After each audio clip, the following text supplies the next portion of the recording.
What up, TCK Potters? I'm your host, Scott Guasco. This is episode 184 of the Candlestick Kids Fantasy Podcast. Today, we are breaking down the NFC side of free agency, and we are joined once again, as always, by Lukas Kaiser. Lukas, how are you holding up in the madness, my man? I'm doing great. I don't want to hesitate anymore. Let's just move right into the trade. I got Bill O'Brien with me, my trash can. I'm ready to bring him on to talk about the DeAndre Hopkins trade. So let's just move right into that. Let's keep going. Dive right in. We'll dive right in, folks. Only the finest intros here on the TCK pod. All right, man. Well, we'll jump right into it. On the NFC side, of course, we held this on the AFC side to talk about it this time around and kick off the episode with it. We'll jump right into it. The Cardinals trade for Texans wide receiver DeAndre Hopkins and a fourth-round pick. On the other side, the Texans receive running back David Johnson, the artist formerly known as the number one running back in fantasy football, a 2020 second-round pick, and a 2021 fourth-round pick. So this is huge news, and obviously we're a week late as far as dropping this knowledge, so it's not like we're breaking news by any means, but this is the first time we're able to talk about it. I'm going to let you dive into it first. Of course, you have head coach Bill O'Brien on the line there, so I'll let you you talk with him. And for those of you not watching YouTube, you would be totally confused, and I'll let Lukas explain it in just a second. But once again, Cardinals trade for DeAndre Hopkins, and they trade away David Johnson and a number of picks in the middle. I'll let you give your take, and I'll jump in as well. Well, let's start with before the Stephon Diggs trade happened, because obviously this is after, so we're looking at it this way. He did not want to be – DeAndre Hopkins has made it obvious he does not want to be there. Bill O'Brien has made it obvious that he does not like DeAndre Hopkins. And I'm a firm believer that if it's not going to work out, take what you can before they hold out or before something worse happens. You've seen this many times with Antonio Brown with the Steelers. They just – or even they just needed to trade him while they can and end up working out for him. They got a free third and fifth round pick for a player not even in the league anymore. So, yes, they just needed to get rid of him. The trade was bad, but I wasn't going to sit here and, dwell on that just because it needed to happen. They got a worse Duke Johnson in return for it, so that really didn't make any sense to me. He could be a stopgap running back for the next 2 years with Duke Johnson, and they could focus building elsewhere. But then you look after it now when the Stephon Diggs trade happened, and the value that the Bills, or I guess the Vikings, got for Stephon Diggs, a first-round pick, couple later picks.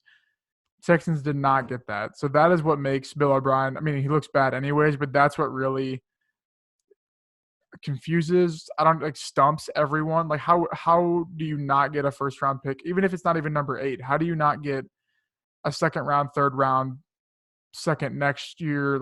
It doesn't make any sense to me. And you let the Cardinals get out of the David Johnson contract that they were stuck in, limiting them to get Kenyon Drake.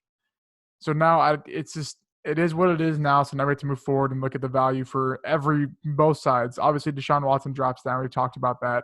Kyler Murray shoots up. He was my dynasty QB4 coming into this year behind Deshaun Watson. He is now my 3.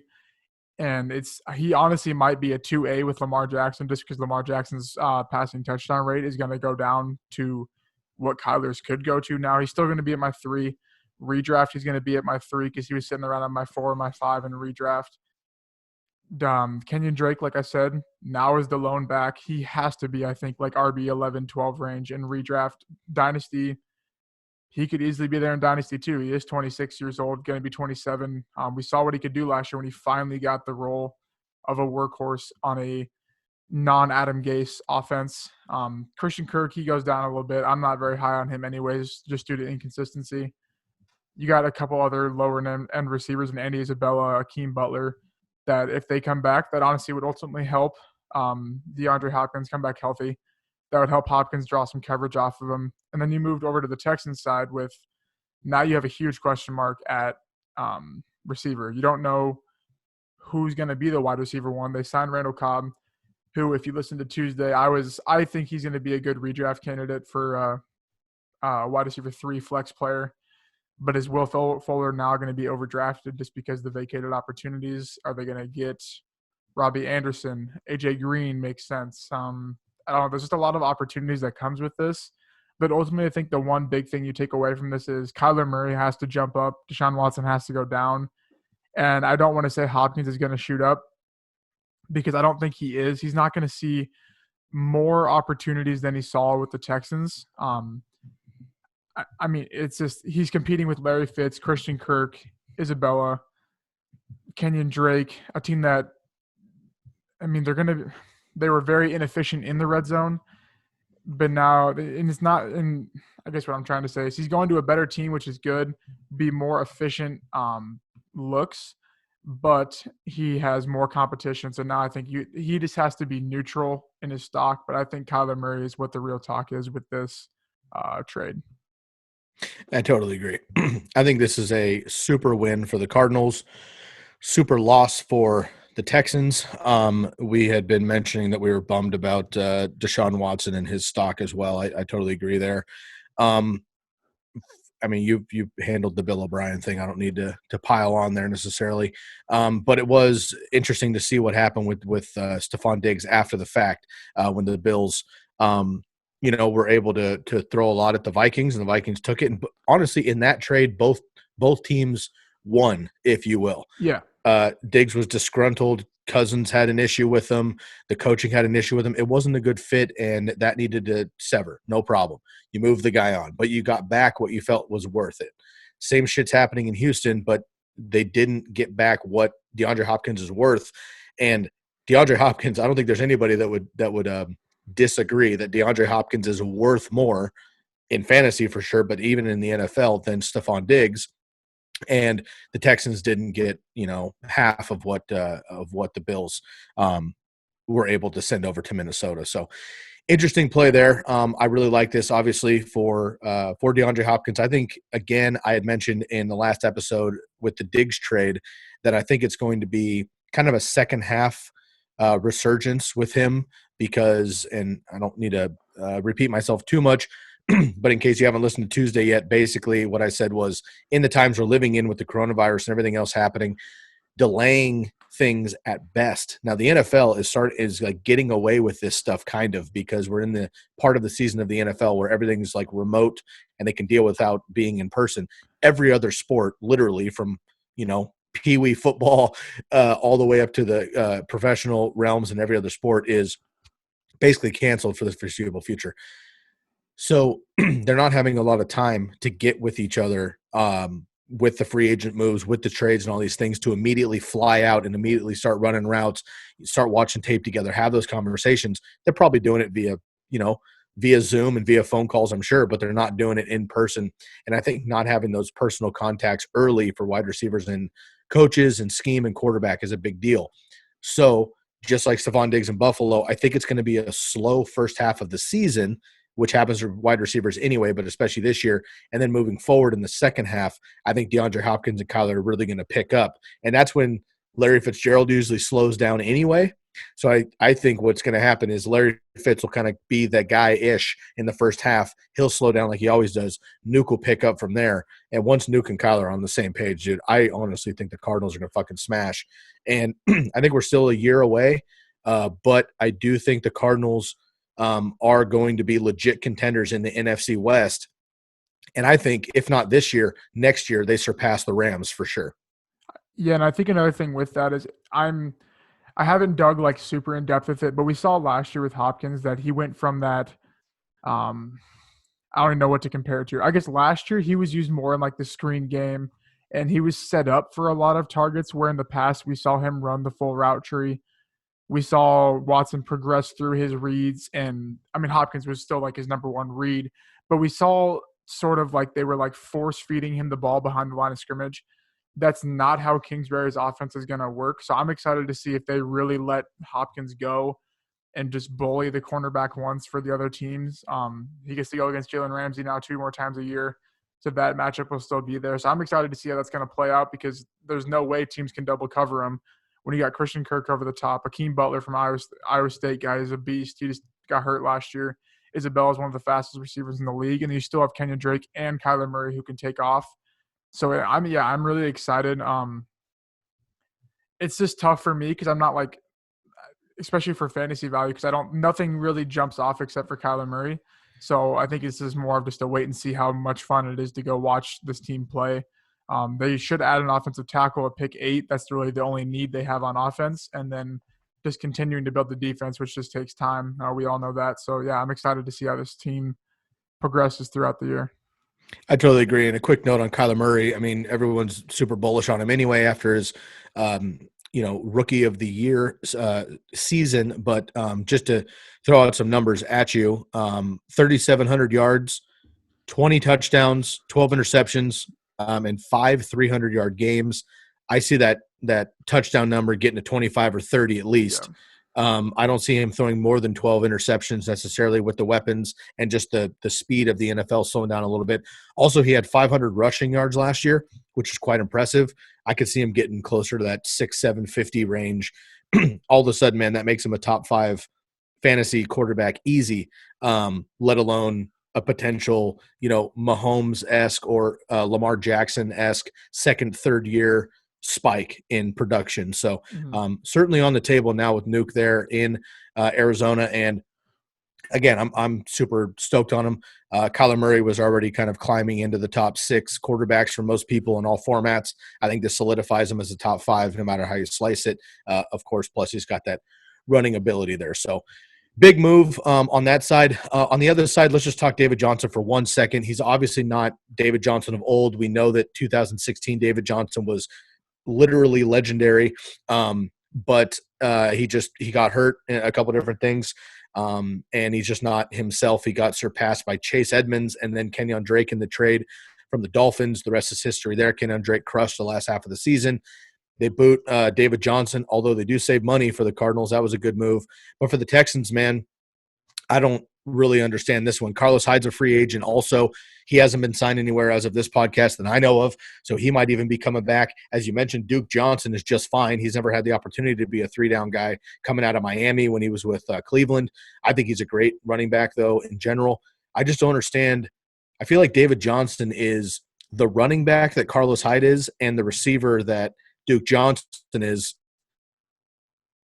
but they already have those 2 weapons, and I don't think he's as good as either one of those guys at this point. So I'm not really sure he has any fantasy relevance unless one of those guys moves or get hurt. But David Johnson is a running back, and I'll just make this clear with everybody kind of freaking out. He is a running back that I'd be more than happy to take as my running back 4 or 5 if it's late in drafts or whatever, and just take a shot on him, because if he is healthy and one of those guys does move on or get hurt, he could have the opportunity to be playing in what should still be somewhat of a high-powered offense with Deshaun Watson, and we saw both Duke Johnson and Carlos Hyde be successful last year in that offense. So while they're not going to be the Texans that we're used to without Nuke Hopkins, I don't want to completely throw David Johnson in the trash right now, because I do think he has late-round value. You're not going to be able to sell him in Dynasty, but you might be able to get him for free in a kind of a multiplayer trade. So just making my claim that I don't think it's a complete wash your hands of David Johnson. I do think he could potentially have late round value. Yeah, I agree, but I don't think his ADP is going to be there. If they don't draft a running back, it's him and Duke Johnson. Carlos Hyde's a free agent, but they're not going to get him back. He's undrafted free agent, or unrestricted, not undrafted. But he will be in the RB2 range of ADP if they don't add a rookie. And I've stated it before. I just don't like injury-prone players, so I'm not going to mess around with it. But I could definitely see like a 1 or 2 year RB2 fantasy value stint for David Johnson. Got it. And of course, the transition tag put on Kenyon Drake, as we've already talked about, $8.5 million there for the Cardinals. So smart move there. Kenyon Drake ran for over 800 yards and 8 touchdowns in just 8 games with Arizona. Awesome start with him coming over from Miami. So kicking off the podcast with a big one, of course. At this point, everybody's heard all of this stuff, but I just wanted to re-mention our take on the Cardinals trade for former Texans receiver DeAndre Hopkins and a 4th-round pick. And the Texans get back running back David Johnson, 2020 second round and a 2021 4th round.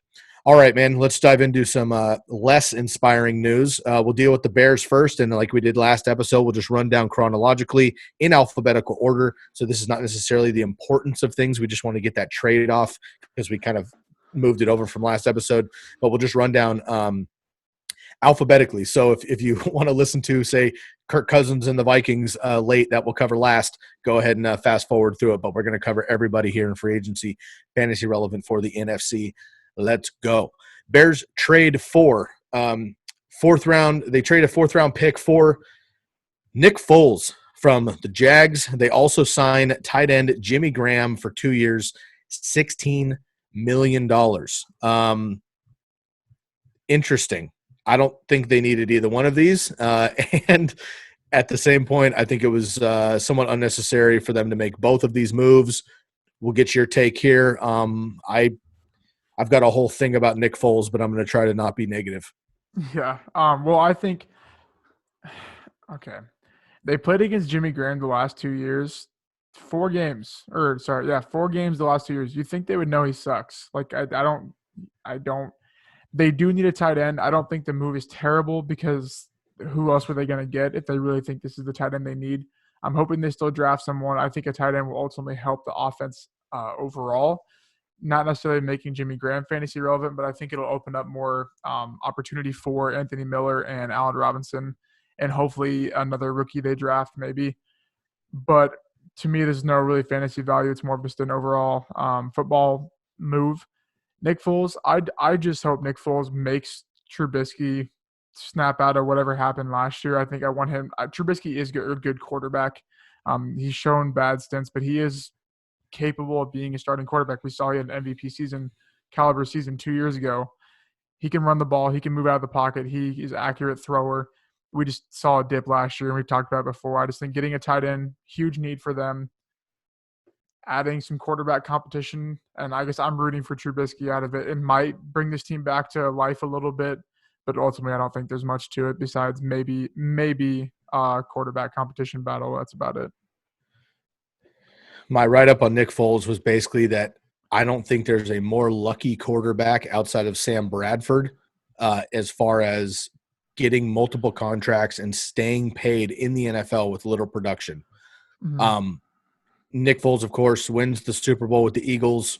That was Carson Wentz's Super Bowl, but they got it done. Congratulations there. My concern is he's never played more than 8 games in a season.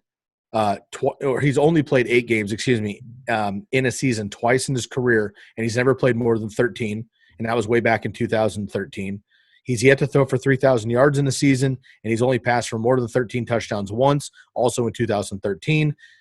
He doesn't really offer much in the running game, 390 yards total in his 8-year career. Mitch Trubisky had that in each of the last 2 seasons. I just don't understand why this is the lateral move. They were talking about potentially bringing in Teddy Bridgewater, who we'll get to with the Panthers in a little bit. They were talking about potentially bringing in Cam Newton, who I'm also not super stoked on, but at least he's like the same quarterback as Mitch Trubisky, if that's the type of scheme that they want to run. Nick Foles is strictly a pocket passer, not a very good one, and I don't think has a lot of upside at this point of his career to like Ryan Tannehill, if you will. I just don't think he's going to do that. We've seen magic with him. We've seen him come in the last 2 years and get the Eagles over the hump for Carson Wentz. And the Bears have at least similar weapons, I think, to the Eagles. So, like, maybe. But for fantasy, no way. Not 2 QB leagues, not super flexes. I might even go get Mitch Trubisky for free in dynasty leagues just to keep him on the end of my bench when this shit hits the fan and they move on. So not excited about Nick Foles. Haven't been for years. I will say a disclaimer because he's probably listening to this podcast. And I don't want to hurt his feelings. Yeah. I will say that I've listened to a number of interviews with him, namely on the School of Greatness podcast by my man Lewis Howes. Great lifestyle podcast. I highly recommend you check it out. Anyway, he interviewed Nick Foles, and David Asprey also on Bulletproof Radio podcast interviewed Nick Foles. Super dope guy. Really cool guy. I like his mind frame. Not into him as an NFL quarterback or a fantasy quarterback. So passing on Nick Foles, and I'm buying Mitch Trubisky for free in dynasty leagues. Jimmy Graham, no interest there either. I think that was a miss. I can't imagine Trey Burton, even as much as he disappeared last year, that he's worse than Jimmy Graham. And Adam Shaheen seems fine as well. I'm not really sure what this was outside of maybe a Jason Witten move to Vegas. A good clubhouse guy, a veteran leadership thing. Like, I understand all that stuff, but 2 years at, $16 million seemed a little steep for somebody who is 3 years past his prime. So not sure about Jimmy Graham there. Let's move on to another big one. And this is, talk Tom Brady signed by the Tampa Bay Buccaneers, 2 years, $50 million, all guaranteed, plus incentives. He could make way more money than that. We don't need to talk about Tom Brady, the player. We can save time there. Everybody knows his resume: 9 Super Bowl trips, 6 Super Bowl victories, yada yada. Arguably the greatest quarterback of all time, depending on who you talk to. Fine.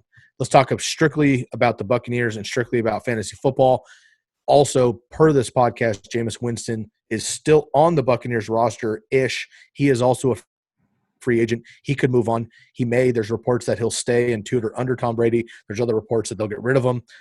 2 different conversations. Let's start with fantasy football really quick here with the Buccaneers.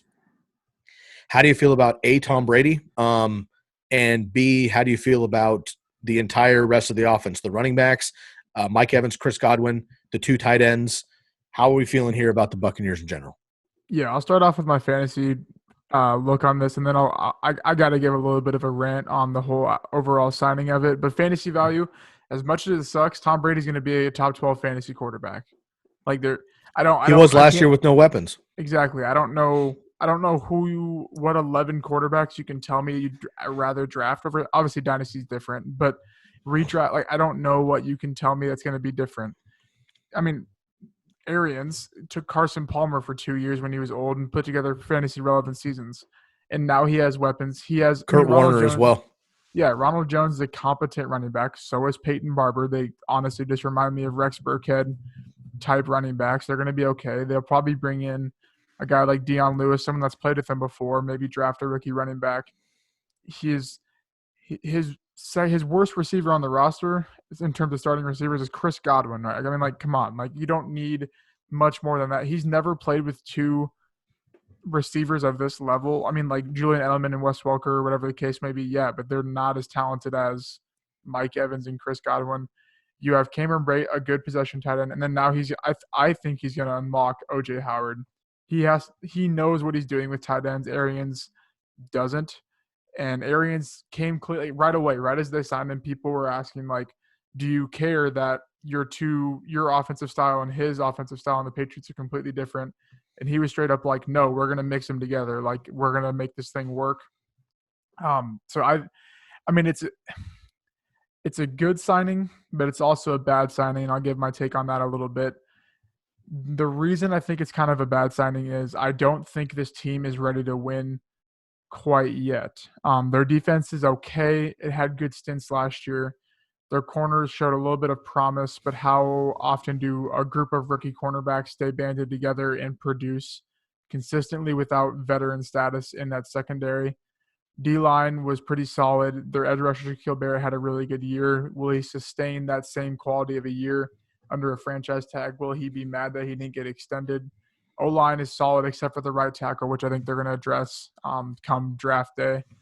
Running backs, not an issue because Brady's never really had one main running back. But you take a guy like Jameis Winston, who I know threw 30 interceptions, but is, 26, 27 years old, but has a cannon, threw for 5,000 yards, got your team to 7-9 for a good reason and a bad reason. You can see both sides do it. And then you just throw that away and go sign a 43-year-old quarterback. Others think that this team is ready to win.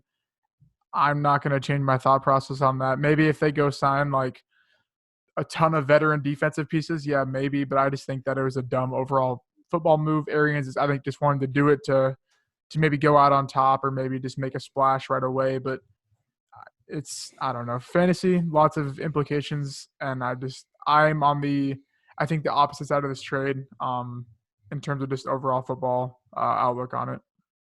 Cool. Fair enough. And actually, I totally disagree with you on this one as far as the NFL side of things.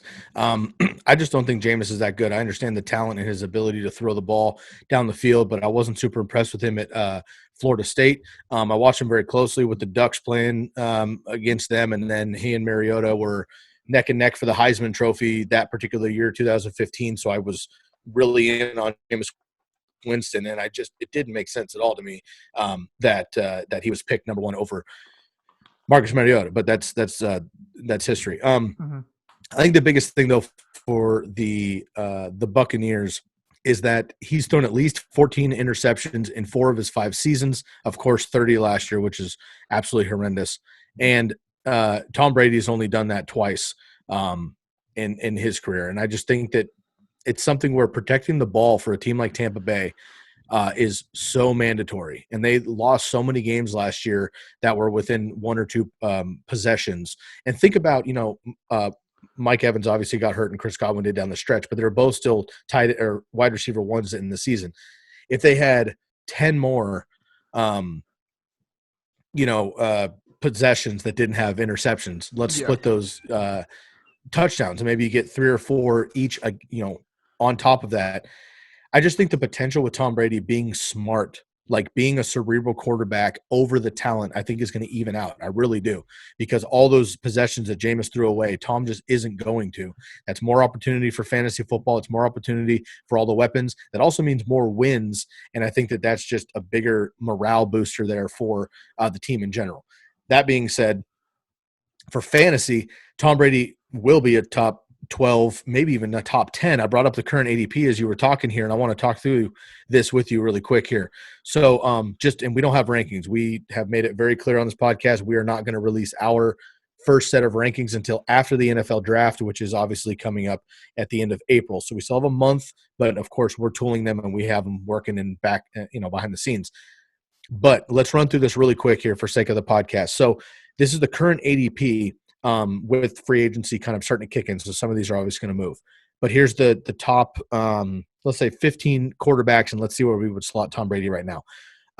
Lamar Jackson, Mahomes, obviously 1 and 2. Deshaun Watson at number 3 right now, but with Nuke leaving, that's obviously going to change. He's going to fall, but he'll still be ahead of Tom Brady for me. Russell Wilson, Aaron Rodgers, Kyler Murray, Dak Prescott for sure ahead of Tom Brady for me. That leaves the top 7. I would take Tom Brady over Carson Wentz, who's at number 8. I would take him over Kirk Cousins at number 10.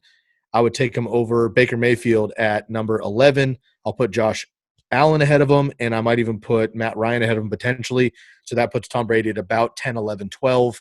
Right now, Tom Brady's current ADP is quarterback 21. Again, I think that'll shake out by the time the season starts because this is just calculating the drafts as of late.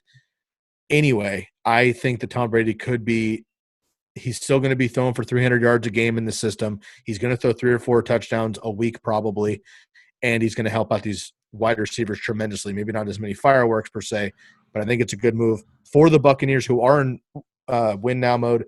And everybody talks about Arians. I totally agree. It's his team. He's the head coach. But on the other side of the ball, Todd Bowles is one of the best defensive coordinators in the league. Tampa Bay did turn it around in the second half of the season last year, made some good moves. I think they're going to be just fine. I think Tampa Bay has a legit chance to compete in the NFC South. The Saints are the Saints. We know that. The Falcons just fucking blow it every year. I don't know how they're possibly not good, but they'll blow it. And the Panthers might be the worst team in the league at this point. So I do like the Buccaneers. I hear where you're coming from, but I do disagree that it's not a good move for the Bucs. Jameis is not the answer. He would worry me in general. Fantasy is super fun, but Tom Brady is a better NFL quarterback, just cerebrally and helping you win games, and that's what the Buccaneers are in for. Yeah, and I'm glad you brought up, like, you're bringing up, like, what quarterbacks you'd have ahead of them. And the thing with the ones you named is, I mean, I'm going to rank Brady in the 12 range, but I know his ADP is not going to be there. Mm-hmm. The majority of people aren't going to draft that just because there is going to be Rodgers is going to go ahead of him. And honestly, if the Packers don't add a receiver, I'm taking Brady over Rodgers all day. You saw last year the inconsistency. Matthew Stafford will be drafted, I think, ahead of Brady if he's healthy, obviously.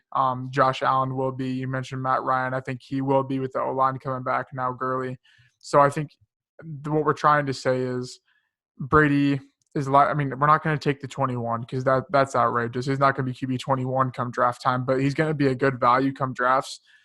Even if his ADP catches up to him and he's at the 12, then that means other guys are going to be good values. So I think there's a lot of outcomes with that for sure. Yeah, I totally agree. There's a few more moves here too. I mean, Drew Brees is down at 19 right now. Daniel Jones is at 17. I think another thing to note too, of all the guys I mentioned, Jackson, Mahomes, Watson, Wilson, Aaron Rodgers, not so much anymore, but Murray, Prescott, Allen, all of those guys are mobile quarterbacks that can run. Tom Brady, in my opinion, is Aaron Rodgers is probably going to be my top quarterback as far as like pocket passers for fantasy, but I think Tom Brady is right behind him. And then there's Matt Ryan and then Kirk Cousins and Carson Wentz and Baker Mayfield and those kind of guys because they just don't really offer it on the ground. But it's going to be interesting, man. This is a big move, and there's still a lot to shake out, but I think it'll be fun come fantasy, and Tom Brady will be just fine, assuming everybody stays healthy. So Tom Brady, big move there, signed by the Tampa Bay Buccaneers, 2 years, $50 million, all guaranteed plus incentives. He will be just fine. Let's skip up to some big keeps here with the Cowboys. They franchise tag quarterback Dak Prescott, $33 million, and they re-sign Amari Cooper for 5 years, $100 million. Big moves here for the Cowboys. They also re-signed tight end Blake Jarwin for 3 years, $24.25 million. This is I think the we don't need to talk a lot about Blake Jarwin per se, but we're going to dive into Dak and Amari for a while, I'm sure. Blake Jarwin, really quick, I think is a sleeper in fantasy for sure. I think he's a great pickup in redraft and dynasty. Jason Witten, obviously now with the Raiders. He hasn't really had the opportunity, but I do think that Blake Jarwin is going to be able to thrive in this offense. So I like him as one of my deep sleepers. Let's go back up to Dak and Amari. No real surprise here. I think everybody assumed that Dak and Amari would be back in Dallas one way or another. Sure enough, that does happen. With this happening, does this change anything across the board for you with fantasy? And we'll talk about Prescott, Zeke, Amari Cooper, Michael Gallup, and Blake Jarwin. I think everyone has to go up. I mean, like, I just looked it up because I didn't even think about it. 166 vacated targets just between Randall Cobb and Jason Witten are open. And they are the losses they took on defense. There are no means to draft receivers in this draft at all. Like, they seriously can't because they lost a corner and Byron Jones. They lost Robert Quinn. They need to address that, and they will address that because they have all their picks left. But 166 vacated targets you're going to give to a guy like Amari Cooper if he stays healthy, Michael Gallup, who broke out last year, even Blake Jarwin. Blake Jarwin, I see the potential, and he's a tight end, so he doesn't need that much work to be a top 12 tight end, but he's a really bad run blocker, so they're going to need to figure something out with that. I don't think he'll play the amount of snaps that we need, but that doesn't mean he's not going to be good at fantasy. That also means if he's on their less snaps, more Amari Cooper, more Michael Gallup. Zeke, I think, has to be locked in as that running back 3 to me because his floor is going to be so high in terms of receiving work. He's going to even see more now. Tony Pollard is going to be a great pick come drafts just because he's got a good handcuff, and I don't think you're going to start him much, but I think he's going to see even more passing work. And ultimately, I think this has to I think this has to put Dak above Deshaun Watson, to be honest with me. I agree with you. This gives Dak more possible. I mean, Jason Witten was safe, and I mean that's good for building up a quarterback. But once you've unlocked that quarterback, 166 vacated targets to 2 dynamic playmakers, even 3 with Jarwin, and then now Zeke. I think the sky's the limit with Dak. The only thing I think you could not put him over guys like Kyler because the Cardinals are still going to be losing games. They're going to need to throw the ball. I think the Cowboys are good at managing the game to where they can throw the ball, but they're going to be so efficient that it's not going to matter. So I think Dak has to be right around that QB4, and I wouldn't argue if you took him over Kyler because Kyler is, I don't want to say a shot in the dark throw, but it's kind of you're playing the ceiling with Kyler. I'm with you, bro. I love Dak. I had him pretty high last year, and of course he was like a 10th round pick or whatever and finished QB2. I love Dak Prescott, and I think he'll be just fine. I totally agree with you, man. I do think I'm a little more bullish, obviously, on Blake Jarwin, just because that is a weapon that they haven't been utilizing because Jason Witten had been there. But we saw that the year he took off, Blake Jarwin was just fine. So I really do like Blake Jarwin as a late round tight end if you're going to take a gamble on somebody. And Michael Gallup, dude, that is my dog. I am really stoked on him. Amari Cooper's obviously fine. His consistency went way down last year when he got hurt in the second half of the season. So we saw Michael Gallup tick up. And, Zeke is Zeke. He's going to be one of the first 4 draft picks, I'm sure, in most leagues, top 5 at least. So we all know what happens there. So I think the Cowboys just being smart here. Jerry has plenty of money, so I don't think that's the issue. It's just a matter of where he wants to spend it, and I think it was smart for him to franchise tag Dak Prescott, which actually saves them money. Dak Prescott wanted, closer to $40 million. He's not going to get that yet, but he might later if he's able to prove it. And Amari Cooper, of course, doing work as well. So smart moves for the Cowboys, Dak, Amari, and Blake Jarwin. Let's move on to the Falcons, who surprisingly sign running back Todd Gurley for 1 year, $5 million. It's not a surprise that they signed Todd Gurley overall with him being available. It's surprising that Todd Gurley's available. He was a trade target, trade conversation, I think, as the season ended. We know about the arthritic knees. We know about the kind of drop in production, if you will, the last year and a half. But then he was released by the Rams, which changed the game entirely. And the Falcons came in, who also have released Devontae Freeman. So they come in and pick up Todd Gurley. I think this is a great move for the Falcons. I actually like Todd Gurley a lot more in fantasy now than I did in LA with the Rams. We'll get into his health, but just really quick on Gurley to give some perspective. Gurley has been one of, if not the most efficient running backs in the NFL since he joined the league in 2015. He's averaged 1,500 total yards and 14 touchdowns over his entire career. So even last year, which felt like somewhat of a disappointment for fantasy owners, he was over 1,000 total yards and 13 touchdowns. Dude's a beast. And I think I was definitely somebody that was very worried about the arthritic knees, so I straight up didn't draft Gurley in any draft at all. But I think it might have been a collective overreaction on what's going on. Like, I played sports, obviously not professional by any means, but I played college baseball. I played sports for 20 years. I'm in my early 30s, and I probably have fucking arthritic knees that I don't know about. So for him to be completely broken, I think was us as a fantasy industry jumping to conclusions, which I think was unnecessary. He's not Todd Gurley of 2 years ago, but I also don't think he's Frank Gore. And I think you can maybe even get value right now. And him going to the Falcons being the only running back, I think is going to be huge, bro. I like this move all around. Yeah, I think it's fantastic. They basically got rid of Devontae Freeman and eliminated the possibility of a rookie running back busting by drafting him. They're still going to draft someone fourth round range just to make sure, because they really only have Brian Allison Hill and Brian Hill. Yep. Yeah, so I mean that's not bad, but I think Gurley's going to slide in. No, you have no money tied to him. You have no contract tied to him. If you want to cut him in the middle of the season, sure, go for it. You lost $5 million. Like, who cares? It replenishes next year. This is a great move. They actually had quite a bit of good moves, getting Dante Fowler, fixing that edge need. They released True Front, which just needed to happen. They just needed to be done. So now they just need to fill that cornerback spot in the draft. I think this is a solid move. I think Gurley's going to be a back-end RB1 if he stays healthy. Obviously, that's with every single player if they're RB1. So I hate when people are like, they're going to be good if they stay healthy. Well, same with any other player like in the NFL. But then you slide into, I mean, we could just kind of transition into the Hayden Hurst spot here. They, like I said, they made a ton of good moves. They're sort of revamping this offense, but not necessarily rebuilding. They lost Austin Hooper, obviously, to the Browns. And then they picked up this prospect that was a first-round pick. They gave a second-round pick for a guy that was a first-round pick 2 years ago.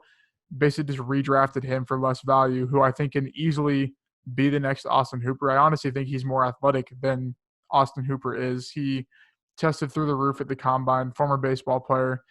He was the 17th pick in the draft 2 years ago. You'd never see tight ends going that early. So I think they had a great offseason. But you did mention they always seem to get hurt, so now we just got to pray that O-line stays healthy and the key defensive pieces of Keanu Neal and Deion Jones, now Dante Fowler, stay healthy for sure. In that Falcons trade, the Falcons got tight end Hayden Hurst from the Ravens for a 2020 fourth-round pick. The Ravens got a second and a fifth-round pick in the upcoming draft. I like the Hayden Hurst move a lot. I actually was pretty bullish on him as a rookie coming out with the Ravens. Of course, they also drafted that year Mark Andrews, and Mark Andrews basically got an opportunity because Hayden Hurst got hurt as a rookie. Obviously, you know, Mark Andrews is the dude now, and the rest is history. But Hayden Hurst is just fine. I do remember a game late in the season where Mark Andrews went out for a couple plays, and immediately Hayden Hurst basically caught like a long post and had a 60-yard touchdown right away, because that's how the Ravens run their offense. But I thought it was just fine. And we've seen that Austin Hooper have big plays as well for the Falcons over the last couple of years of Matt Ryan. I've been kind of dialing back on like last year's game film and stuff, just rewatching games with NFL Game Pass and whatnot. And last night I watched, I think it was week 12, just a random game, but it was week 12. Falcons and Buccaneers. High scoring game. Both teams were back and forth. It was great for fantasy, all the shit. What I was noticing, though, is that the Falcons were driving down the field no problem. I mean, just constantly in the red zone, constant red zone. And Matt Ryan overthrows Julio Jones every time, overthrows Calvin Ridley, and then they try to run the ball on third down, and they can't do anything because they didn't have any running backs. Todd Gurley offers that opportunity to run early, catch the ball in the backfield, be a third down back, do whatever they need to do. And I think that's a tremendous upgrade for the Falcons in general. And for fantasy especially, I think it helps everybody. Also, I think this actually helps Calvin Ridley and Julio Jones and Hayden Hurst to now be a little more honest. Devonta Freeman was not bad when he was healthy, but he's not Todd Gurley. And so I think this helps Matt Ryan overall, and it helps the overall offense there in Atlanta. So I like the Todd Gurley move a lot. Hayden Hurst coming over for Austin Hooper. I think that was a great gap fill as well. So Falcons making moves. Also, I think that was a great move there. We're not going to talk about this at all, but I do want to mention it just in case. Lions signed quarterback Chase Daniel from the Bears, 3 years, $13 million. He's the backup to Matt Stafford. We're not going to get into him at all. I just want to mention that Matt Stafford, I think, is a late-round QB that I'm going to be targeting. And basically, if Matt Stafford goes down, the rest of the Lions, I'm going to be selling immediately, which everybody else will too. But Chase Daniel is not the guy. So just a heads up that if you have Kenny Golladay or Marvin Jones or anything and Matt Stafford goes down or you're worried about his injuries, I would cut bait now before the season. I'm not as high on Kenny Golladay as everybody else is. I do love my boy Marvin Jones. I draft him in like the 12th round of every draft all the time because he's great. But a little bit worried about the Lions actually very worried about the Lions if Matt Stafford were to go down again. And you can just kind of chalk it in right now. This man's going to be starting on Thanksgiving. It always works out that way with the Bears. He was always starting on Thanksgiving. Now he's playing with the Lions. Just mark it down right now. It's happening. Perfect. They'll have those slick only gray helmets. Yeah, exactly. No logo. Love it. Mm-hmm. All right, let's move on to the Panthers, who signed my boy quarterback Teddy Two Gloves Bridgewater for 3 years, $63 million, $40 million guaranteed. This was a perplexing move as well. I think they just got like a lateral move from Cam Newton. Maybe Teddy Bridgewater is more healthy today than Cam Newton is, but like athletically, Teddy Bridgewater is not what he used to be coming out of Louisville. And I've said this a couple times in the podcast, but just to put some perspective on Teddy Bridgewater, coming out of Louisville, out of college, getting drafted by the Vikings, he was not quite Lamar Jackson, but he was Lamar Jackson before Lamar Jackson at Louisville. And he obviously blew out his legs twice and had 2 gruesome injuries and has fought back over the years. But this was a confusing one. I thought a guy like Andy Dalton even would be a better move than Teddy Bridgewater for the Panthers, to be honest. So there's kind of 2 parts to this. So if you pay attention to like Roto World or like the blurbs or whatever, Matt Rule said Cam Newton was the guy, right? And then as much as it sucks, the whole coronavirus thing happened, and he was not able to come in for a physical to be cleared to like know he's healthy. So I don't want to say that's the reason why they changed it, but you can't sign some guy you don't know what it's gonna be, if he's gonna be healthy or whatever the case may be. That being said, I really, really like this move for the Panthers. I think that you are completely in a rebuild. You just shopped your 26-year-old guard for a 35-year-old tackle, which, I mean, it's not like it's like it's not a good trade. It makes sense what they're doing, but they're not going to like lose production in like the 2-3 years that like they'll need to replace Russell Okung, because he'll still be fine for the next 2-3 years. But then take a guy like Teddy Bridgewater, who very efficient in the short game. And then you look at the guys on this team, you don't need him to throw the ball downfield. Obviously, Curtis Samuel, everyone talks about unrealized air yards, all this crap that he's going to break out. But let's face it, it hasn't happened yet, and it's not going to happen now that you have Teddy Bridgewater. They're not going to be chucking the ball downfield. It's just is what it is. I'm not saying he's not going to have a good season, because he could easily just transform into another DJ Moore-esque player, because Joe Brady knows what he's doing on the offensive side. But I think overall, I think Teddy's going to be an okay QB2. Could stream him as the 1 depending on it. And I love that you put Christian McCaffrey stock up, if that's even possible, because I think it is, honestly. Like, I mean, I think 500 touches. this team obviously is going to be worse than they were last year because they're just rebuilding. That's just what it is. They're going to be coming from behind, but I think they're going to be very, very efficient because I think Joe Brady is going to be a little conservative at first. I think that he's going to try and solidify he's going to get the Panthers organization behind him and Matt Rule both together. They're just going to slowly build up to what it's going to be, and that's just going to cause McCaffrey to get even more work, even more targets. And then DJ Moore, I mean, I love DJ Moore. The guy's 22, and he was a wide receiver 1 last year, if I remember right. And he's on like every single one of my dynasty leagues because he's going to be a beast. So I don't know. I love the move. I don't see anything that could go wrong with it because, I mean, you're not expecting Bridgewater to do much. Obviously, I'm going to temper my expectations from what he did with the Saints last year because, I mean, Taysom Hill was throwing touchdowns with the Saints last year. So, I mean, you have to kind of take it with what it is. But I think going forward, I think this is a solid move, solid start for the Panthers in the right direction in this rebuild. DJ Moore currently going as the 14th receiver in the back of the third round, ADP wise. My concern with Teddy Bridgewater for the most part is just that he hasn't done much. And you're right, he hasn't been super bad. He just hasn't been super good. And just like Nick Foles, he's been hurt. He hasn't had the opportunity. You know, he's been a backup most of his career, either because of talent or because of injury. And that's a problem. He's yet to play more than 9 games in a season since 2015. That's a problem. He had the 2 gnarly injuries that I already mentioned when he was in Minnesota. He hasn't thrown for more than 15 touchdowns in a season and surpassed 3,000 yards only once in his career in 6 yards. That's a problem. I've got a bunch of other stats, but I'll save all that number talk. Cam Newton has been an average passer for Carolina, surpassing 3,500 passing yards only 4 out of 9 of his seasons. But, of course, he does add on the ground, which Teddy could too, but not as much as he used to. So I understand the Panthers moving away from Cam Newton. I think that's actually smart.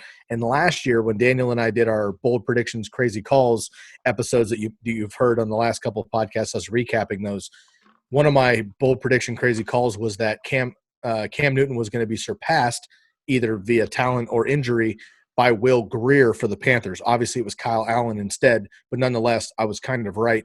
And I saw the writing on the wall last year for Cam Newton with the injuries and what was going on with the Panthers. I just don't see – I hear you. I think you've actually changed my mind a little bit on where the Panthers are right now and the receivers they have right now. It's not a terrible move. I'll give you that. I actually feel a little bit better about it after hearing your take. But at the same time, this is definitely not a tank for anybody move. I've heard the the old tank for Tuas or something like that. They're going to be like a 6-10 team just because based off talent alone.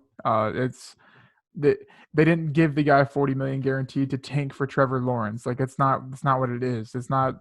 He's good enough to be He's basically what I thought Joe Flacco would be for the Broncos last year. He would do enough to be an 8-8 team, I guess.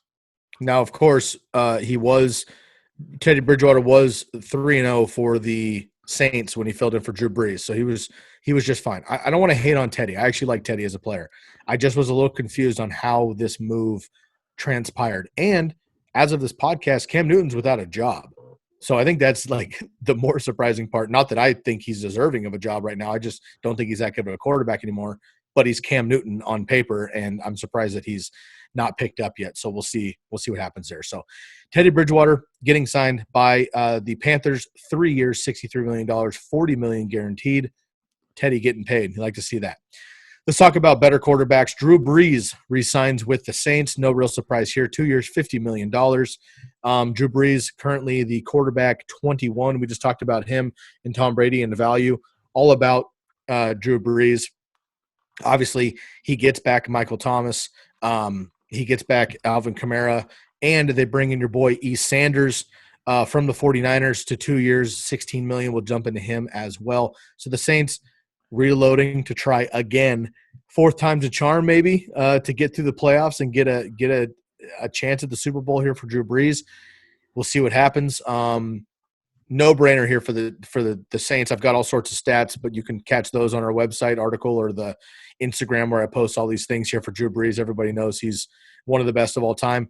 I'll get your quick thought on Drew Brees, but I'm going to jump down to what I think is more of an important move in general for the Saints, because I think Drew Brees heading back to the Saints was a no-brainer. But them bringing in Emmanuel Sanders I thought was huge, and that's a great compliment to Michael Thomas. Emmanuel Sanders last year, wide receiver 27 with Jimmy G, 66 receptions, 869 yards, and 5 touchdowns. And, of course, I'll mention it maybe just one more time on the podcast. If not for Jimmy Garoppolo overthrowing him by 5 yards, he catches the game-winning touchdown for the Super Bowl, and it's a whole different conversation for Emmanuel Sanders and the 49ers. But nonetheless, came up a little bit short. Great career with the Steelers, great career with the Broncos. Emmanuel Sanders still got it, came back off a gruesome Achilles tear last year. Fantastic receiver, great dude. I know you're a big fan, obviously, so I'll let you take it away. But the Saints, huge moves here, bringing back Drew Brees for one more run, maybe a 2-year window, and Emmanuel Sanders as well in that 2-year window. The Saints should just pick up where they've been. Yeah, I mean, talk about a farewell tour. You bring him back, you add Emmanuel Sanders, you sign Malcolm Jenkins, DJ Swearinger. They're going to draft a defensive stud in the draft. I can't imagine. They're going to keep building upon this. Drew Brees' value stays the same. I don't think Sanders raises it because how much more efficient can you get with Drew Brees? I don't want to say this raises Sanders' fantasy value because it's not going to. I mean, like, yes, it is, but, like, are you really going to be drafting Sanders to plug in your – I mean, like, take a look at Ted Ginn, Traquan Smith. Like, obviously Sanders is better than those guys, but were those guys ever conducting enough targets or commanding enough targets to return fantasy value? Like, I mean, it's going to be Michael Thomas and Alvin Kamara, Jared Cook are going to be the first 3 options. Taysom Hill's in there too, Latavius Murray. I think it's just a great move for the Saints. I think it helps Michael Thomas ultimately. More so helps him to lock him in as the number 1 wide receiver. I don't know if it, like, gives him 2 more targets a game, that type of thing, but I think it just makes it that you can't put him out of the number 1 wide receiver. Helps Brees a little bit, but I still think I would take other guys above him. It honestly helps Alvin Kamara now too.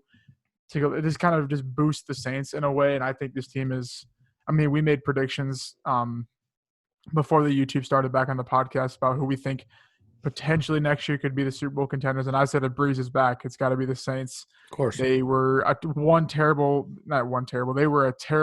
ran play call game.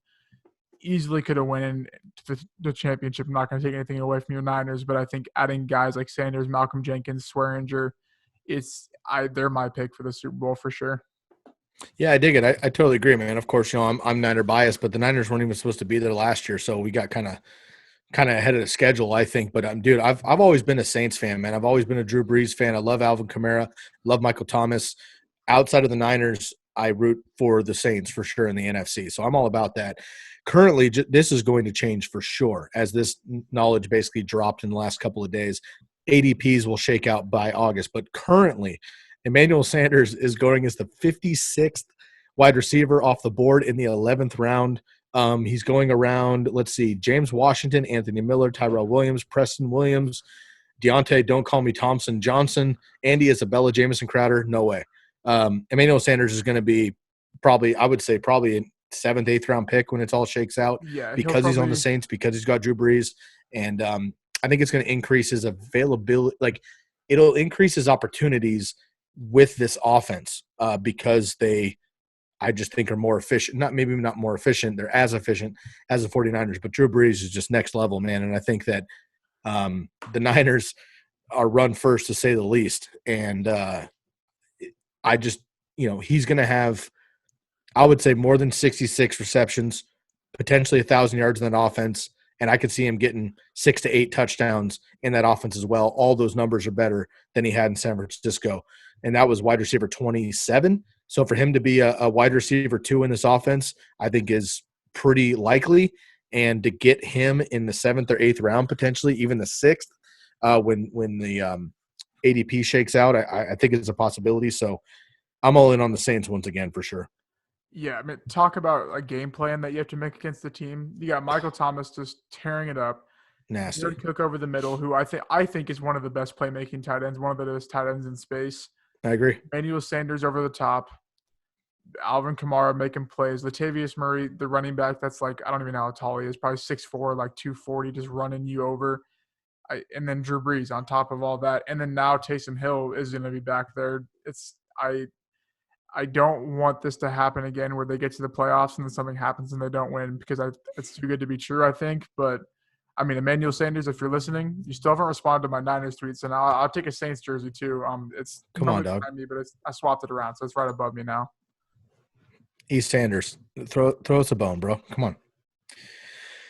I totally agree, bro. I am Saints. I'm all in on the Saints as well. Of course, I'm going to root for the Niners, but realistically, I think the Saints should definitely be there moving forward. And again, I think they'll be just fine with the defense, and they have a great offensive line.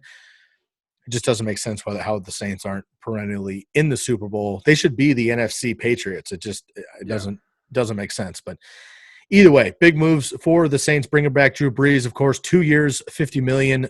They got 2 more rides with him, and Emmanuel Sanders will be there with him. Quick question on the Saints before we move on. Michael Thomas, obviously bona fide number one receiver in fantasy as well. Who is the wide receiver 2 in New Orleans? Is it Emmanuel Sanders or Taysom Hill? Can I say Jared Cook? Like, I don't know. That's where I'm stuck on like his fantasy value because I think he's gonna be at best the 4th option in this offense because obviously he's not going to take over Alvin Kamara's touches. I mean, not that like he would be in the backfield getting the ball, but like his priority of touches. I still think Jared Cook. We saw when he came back fully healthy with Brees, it was 10 targets a game. Taysom Hill. I like that you bring that up because it's not like Taysom Hill like is a ton of touches, but his priority of touches is up top, just the way they bring him in. So it'll be interesting to see. But here's the thing. I don't think Sanders cares about how many targets he gets. I think he just wants to win a ring. That's why he went to the Niners last year. And, I mean, he didn't even really do anything on the Niners. He got like maybe 3-4 targets a game. I don't think he cares about the production. He just wants that ring. So we'll see. It should be fun for him, though, I think. 100% agree. And obviously, JK on Taysom Hill being the wide receiver 2, but it's just interesting to note. I mean, 5 receiving touchdowns. Taysom Hill is part of this offense, whether he's a running back, a receiver, a quarterback, a slot guy, whatever. And I think those opportunities, again, get taken away from other guys that aren't Alvin Kamara and Michael Thomas. So we'll see what happens. Last one for the NFC, man. Let's dive into the Vikings extending Kirk Cousins for 2 years, $66 million through 2022. He now has a 3-year contract worth $96 million in Minnesota. Basically, Cousins was in the final year of his 3-year deal that he signed 2 years ago with the Vikings, and they decided to lock him in through 2022. I don't disagree with the move overall from Minnesota, but $33 million per year, which is kind of among the higher deals in the league, Dak Prescott, if you will. And in my opinion, Cousins is just not that same quarterback, period. And especially after losing a wide receiver like Stephon Diggs, even if they get at this point Robbie Anderson, I don't think Kirk Cousins is not bad. I've thrown shade on him constantly on this podcast. I don't hate Kirk Cousins. I just think that the hype for some reason is overblown because the Vikings are a good team and they win games. He gets credit for it, but there's this long history, and I don't have the number in front of me, but I'm sure somebody will comment. His one career game on Monday Night Football win, or what he's like 1-8 lifetime on Monday Night Football in the playoffs, all this other shit. Big games, he doesn't show up, and that's a big deal. And for him to be making as much money as Dak Prescott, who does show up in big games constantly, blows me away a little bit after losing arguably his best weapon outside of Dalvin Cook. Obviously, Thielen's still there, but he's not the field stretcher that Diggs is. A little confused here on the extension. I think it's a good football move. Fantasy-wise, Kirk Cousins will still be in my middle to back end quarterback twos probably. Yeah, it's weird because you see all these gaps. They let a lot of their corners go. They don't have a receiver. But Diggs didn't like do that much. Like there was games where Diggs would have like one catch and they would still win the game. Like so it'll be interesting to see what they do. They have Olabisi Johnson that'll come up. I think Irv Smith gets a huge bump from this. They're going to stick. I think they'll stick with those 2 tight end stats because they are going to run the ball quite a bit. I don't think they're going to try and trade up for a receiver. Vikings don't not really like the Vikings forte to try and move up and take a chance on a big name Not receiver. in that offensive scheme. Even with Stefanski moving over to Cleveland, Zimmerman still wants to run the ball and run it well, and Mm, Kubiak is still the guy there, so they're still going to run the ball. I agree with you. I don't think they'll be now. They could do a free agent move, maybe with a Robbie Anderson or Brashad Rashad Perryman or Perriman. somebody Yep. else. But I don't. I even thought like Nelson Aguilar might even be a decent fit with them, but I don't see them moving up in the draft either. Yeah, I mean, I think if you added like a Brashad Perriman and then went corner come draft, or even corner like Denzel Mims type receiver, something like that, or maybe even a day two, maybe even just go like a second, third round, fourth round receiver just to make an overall group. I think it's not going to change much. Obviously, Cousins sees a little bit of a dip, but I don't. I mean, it's not like he was going to be a top 12 fantasy quarterback anyways. So I think he's just kind of a streamer at best or super flex, just a safe floor. But we'll see how the Vikings play out. I'm still kind of confused on there was a good trade, but I'm still confused on like letting all the other corners go. Kind of they're playing with the draft. Right. And a couple more numbers here on Cousins as we wrap up. His numbers dipped across the board in 2019 after they brought in offensive coordinator Kevin Stefanski, who's now again the head coach with the Browns. Most of that had to do with only throwing 444 pass attempts. He had 606 in 2019. His yardage was down, but only by 695, and he did miss a game. He had 4 less touchdowns, 26, but also 4 less interceptions with 6. The loss of Diggs, I think, is huge as a field stretcher overall. And Thielen saw his yards per game cut in half over his 10 games in 2019 from 86 yards per game to 42 yards per game. That's a problem. Obviously, with Diggs there in the big field stretcher, Thielen is the slot guy and has been anyway. That's totally fine.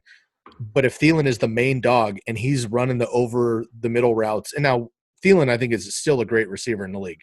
I love his game. He obviously had an ankle foot injury that just kind of blew out the second half of his season.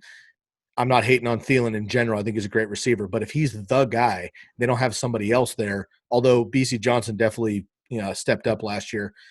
I'm concerned about Cousins overall. And just, the argument coming into last year with Stefanski coming over and being a run first offense and Dalvin Cook being healthy, everybody was like, yeah, but Cousins throws for 4,000 yards every year. He'll throw 30 touchdowns. It'll be fine. And I was like, dude, what if he doesn't? Like, they run the shit out of the ball. If Dalvin Cook's healthy, they're going to run the ball. Alexander Madison is basically Dalvin Cook anyway. So I'm not super bullish on Kirk Cousins here. I will be fading him. Again, I had mentioned he is the QB 11 right now in drafts. No, thank you. He'll be probably QB 18 at best for me.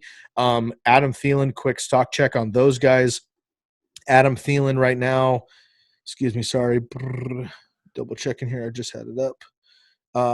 Adam Thielen is the 17th wide receiver right now, first pick in the 4th round, and Stephon Diggs is right behind him as the second pick in the 4th round, 18 overall, the wide receiver. So that's obviously, again, going to shake out because Thielen's the number 1 now, Stephon Diggs in Buffalo. We'll see what happens, but interesting to see what happens in Minnesota because they're still going to run the ball a lot. I don't think Thielen can be that dude. That being said, if they don't bring in a big name like a Robbie Anderson or even a Brashad Perryman and they roll with what they have, are you looking for value or are you taking a chance? Are you excited at all? Obviously, Dalvin Cook's Dalvin Cook, and I think this just raises his stock, but are you excited at all about Adam Thielen specifically? I think it would kind of be like the Tyler Boyd situation last year. It would be not pretty, but solid fantasy asset because he's just going to be force fed the ball.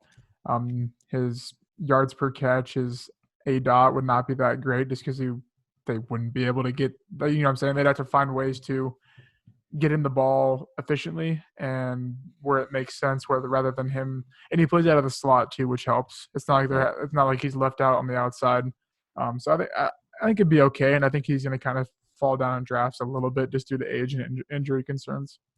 Cool. Fair enough. I like it, man. The Vikings extending Kirk Cousins. Again, I like to pick NFL wise, but for fantasy, not super excited. That wraps up the NFC side of the free agent recap. Of course, we still have a couple names floating around out there. Jameis Winston, Cam Newton now out there, Andy Dalton even. And then, of course, as we've mentioned, I mean, Kareem Hunt is still a free agent technically. We've got a couple other guys here, Robbie Anderson, Brashad Perryman. There are still names to fall, and when they do, we will bring them to you as soon as we can. Appreciate you tuning in.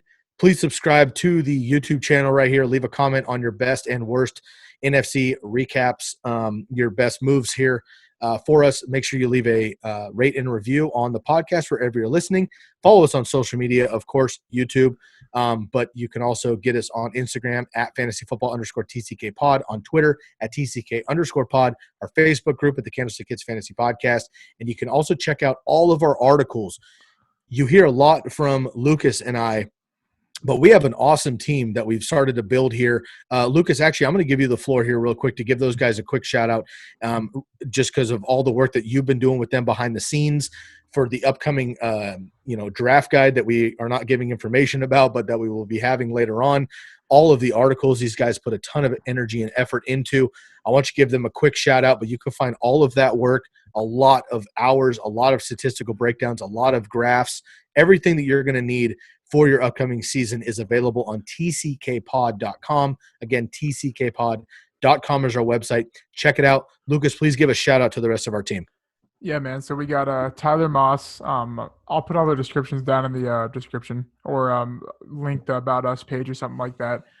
Rookie, well, I mean, we have, I'm trying to think, 7 total team members, including us, and 5 others. Tyler Moss, rookie specialist, if you will. He's been cranking out some rookie profiles, helping me out on my other channel too. Just with the draft guide. Yeah, he wears the shades in the video, so that's why Sky got the shades there. Dwayne, or Dewey's Nuts, has his own channel too, but it's been cranking out a lot of the Stat Rat series that you see on there. Very analytical guy like me. Daniel McKinnon just joined on. Corey Spalla, I think is his last name, and then Corey Bushland. But we've been cranking out a lot of things. We got a lot of big plans for the draft guide. A lot of other channels kind of collaborating on it. It's going to be really big. And we just continue to work. The site isn't super up to date or like super in depth or anything yet, but that's because we're focusing more on the draft guide and what we're going to bring through with that this upcoming year.